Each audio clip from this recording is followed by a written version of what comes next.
बिपरजॉय की वजह से भारत के भीतरी इलाकों में मानसून नहीं पहुंच पाया है। चक्रवाती तूफान की धीमा पड़ने के बाद भी दबाव कम रहेगा, जिससे भी मानसून उत्तर पश्चिम भारत में देरी से पहुंचेगा।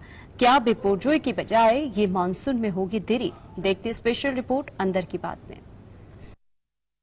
भारतीय मौसम विभाग और स्काईमेट वेदर का कहना है कि भारत के मैदानी इलाकों में इस बार बारिश तरसा सकती है। मौसम विभाग के अनुसार जुलाई के पहले हफ्ते तक मैदानी इलाकों में ज्यादा बारिश की संभावना नहीं है। मौसम विभाग के अनुसार मध्य भारत में 80% और उत्तर पूर्वी भारत में 53% कम बारिश होगी। बारिश में कमी की वजह चक्रवाती तूफान बिपरजॉय को माना जा रहा है। बिपरजॉय की वजह से भारत के भीतरी इलाकों में मानसून नहीं पहुंच पाया है। चक्रवाती तूफान की रफ्तार कम होने के बाद भी दबाव कम रहेगा, जिससे भी मानसून उत्तर पश्चिम भारत में देरी से पहुंचेगा। स्काईमेट वेदर की जारी रिपोर्ट में बताया गया है कि मध्य और उत्तर पश्चिमी भारत में 6 जुलाई तक सूखे जैसे हालात रहेंगे। रिपोर्ट के अनुसार इस दौरान 60% से भी कम बारिश होने की आशंका है। वहीं मौसम विभाग की रिपोर्ट के अनुसार 30 जून से 6 जुलाई के दौरान देश में होने वाली बारिश में 56% की कमी आएगी। दक्षिण पेनिसुला क्षेत्र में 1 जून से होने वाली बारिश में 53% की कमी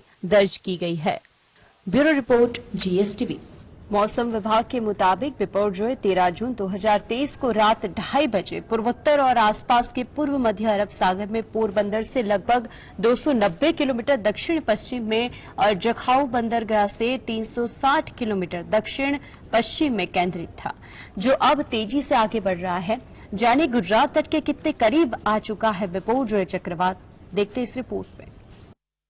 अरब सागर में पनपा चक्रवाती तूफान बिपरजॉय तेजी से भारत के तटीय इलाकों की तरफ बढ़ रहा है। अरब सागर से सटे सभी राज्यों गुजरात, महाराष्ट्र, गोवा, कर्नाटक, केरल में इसने अपना असर दिखाना शुरू कर दिया है। गुजरात के सौराष्ट्र और कच्छ के तटों पर भी तेज हवाएं चल रही है। समंदर में ऊंची लहरें उठ रही है। इसी को ध्यान में रखते हुए इन राज्यों के तटीय इलाकों में हाई अलर्ट है। वहीं इसका असर राजस्थान के कुछ इलाकों में भी बारिश के रूप में देखने को मिल सकता है। चक्रवाती तूफान बिपरजॉय जैसे जैसे आगे बढ़ रहा है, वैसे वैसे हवाओं की रफ्तार बढ़ती जाएगी। इसके चलते पेड़ों के टूटने की और बिजली और फोन लाइनों को नुकसान पहुंचने की आशंका है। वहीं निचले इलाकों में रह रहे लोगों को सुरक्षित स्थानों पर भेजा जा रहा है। IMD का पूर्वानुमान है कि 15 जून की शाम तक ये तूफान जखाऊ बंदरगाह के पास सौराष्ट्र और कच्छ को पार कर सकता है। तटीय इलाकों से टकराने की संभावना को देखते हुए गुजरात सरकार NDRF और SDRF के दलों को तटीय इलाकों में तैनात कर रही है। वहीं प्रभावित होने वाले संभावित राज्यों के निचले इलाकों में रहने वाले लोगों को सुरक्षित स्थान पर पहुंचाया जा रहा है। Bureau report, GSTV। એક મહત્વના સમાચાર કેન્દ્રીય મંત્રી મનસુખ માંડવિયા કે જે ભુજની મુલાકાતે છે ત્યારે તેઓ લોકોની સાથે વાતચીત કરતા નજરે પડે છે। મહત્વની વાત છે કે તેમણે કહ્યું હતું के लिए सब लोग रेडी है, उसका एहसास होगा। ये ड्यूटी को पूरी करने के लिए हम क्या पूर्व तैयारी की, ये मैं यहाँ प्रत्यक्ष देख रहा हूँ। मुझे संतोष हो रहा है। मीडिया के माध्यम से देश भी देखेंगे जिस विस्तार में साइक्लोन हिट होना है, वहाँ की जनता भी देखेगी और उसको वो सिक्योर है। हमारे लिए सब लोग हमको बचाने के लिए सब लोग रेडी है, उसका एहसास होगा।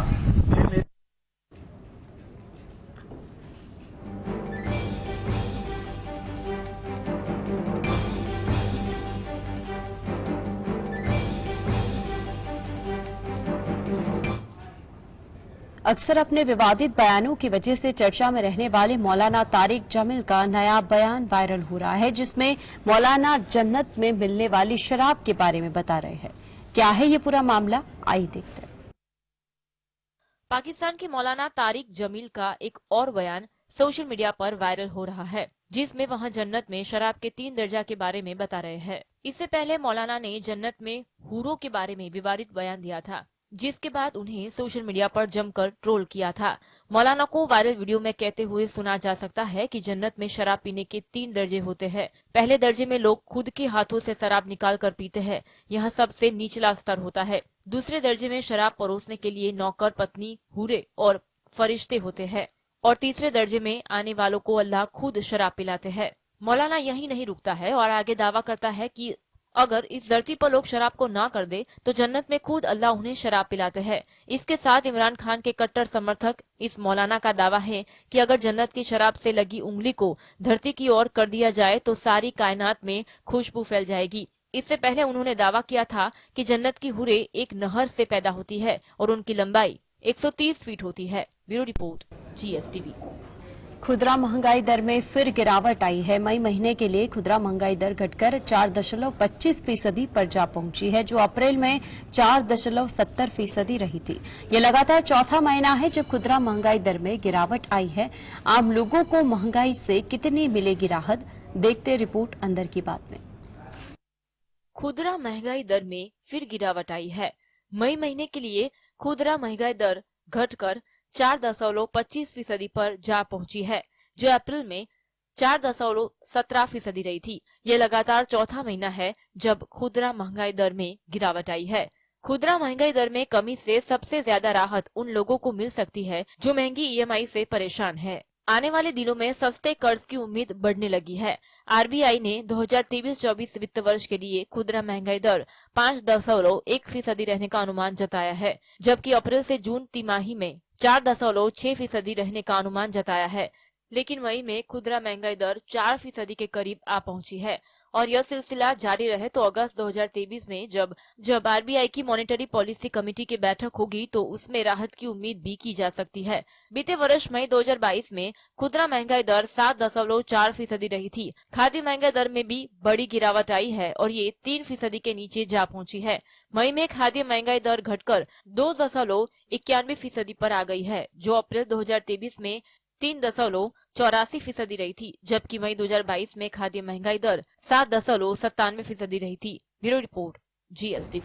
सोशल मीडिया प्लेटफॉर्म ट्विटर के पूर्व CEO जैक डॉर्सी ने बड़ा आरोप लगाया है। जैक डॉर्सी का कहना है कि कृषि कानूनों के खिलाफ भारत में हुए विरोध प्रदर्शन के समय सरकार ने आलोचना करने वाले कई ट्विटर अकाउंट को ब्लॉक करने के निर्देश दिए थे। जैक डॉर्सी के आरोप का सच आखिरकार क्या है, आइए देखते इस रिपोर्ट में।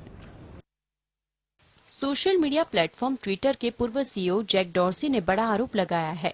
जैक डॉर्सी का कहना है कि कृषि कानूनों के खिलाफ भारत में हुए विरोध प्रदर्शन के समय सरकार ने आलोचना करने वाले कई ट्विटर अकाउंट को ब्लॉक करने के निर्देश दिए थे। डॉर्सी ने दावा किया कि भारत सरकार की तरफ से उन पर दबाव बनाया गया है और ट्विटर को भारत में बंद करने की भी धमकी दी गई।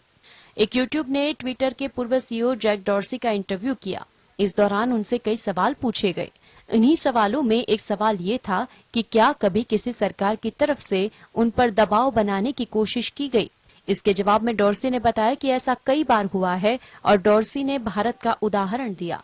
डॉर्सी ने कहा कि सरकार की तरफ से उनके कर्मचारियों के घरों पर छापेमारी की बात कही गई। साथ ही नियमों का पालन नहीं करने पर ऑफिस बंद करने की भी धमकी दी गई। डॉर्सी ने कहा कि यह सब भारत जैसे लोकतांत्रिक देश में हुआ। डॉर्सी ने इसी तरह तुर्की का भी उदाहरण दिया और बताया कि वहां भी सरकार की तरफ से ट्विटर को उनके देश में बंद करने की धमकी दी गई थी।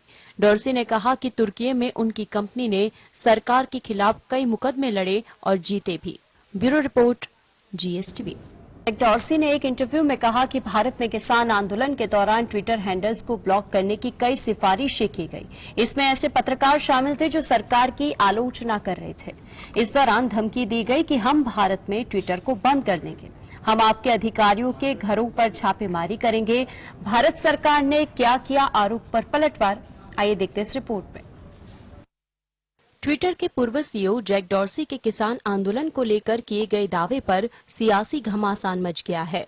जहां कांग्रेस समेत तमाम विपक्षी दलों ने इस मुद्दे पर केंद्र सरकार को घेरते हुए जवाब मांगा है, तो वहीं केंद्र सरकार ने डॉर्सी के दावे को सरासर झूठ करार दिया है। इतना ही नहीं, केंद्रीय मंत्री राजीव चंद्रशेखर ने आरोप लगाया कि डॉर्सी और उनकी टीम द्वारा भारत के कानून का लगातार उल्लंघन किया गया।